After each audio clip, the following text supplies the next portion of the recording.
Now we are approaching the end of the lecture.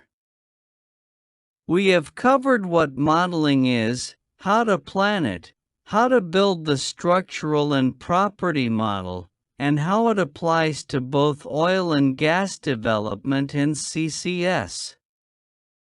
Next, we will recap the key learning outcomes and preview the next step, reservoir simulation. At this point, you should be able to explain reservoir modeling clearly and confidently. You should be able to describe model planning as the alignment of objective, database, and conceptual geological understanding.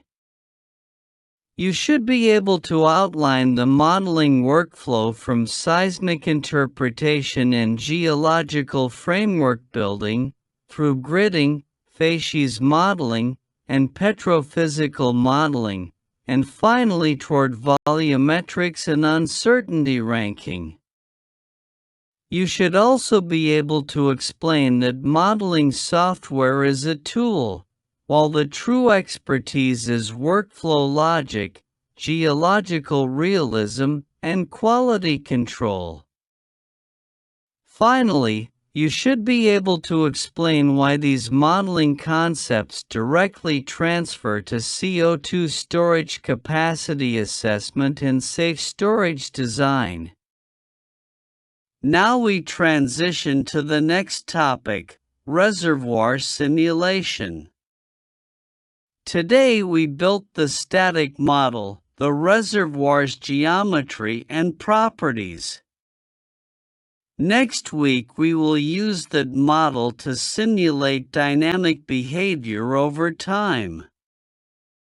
That means predicting how pressure changes as we produce, how saturation evolves as water encroaches or gas expands, how injection supports pressure, and how different development strategies change recovery. In other words, modeling builds the stage, and simulation runs the physics on that stage. Thank you very much for joining this lecture on reservoir modeling. If you take only one message from today, let it be this: a reservoir model is an integrated, decision-focused digital representation of the subsurface that must be consistent with data, consistent with geology, and honest about uncertainty.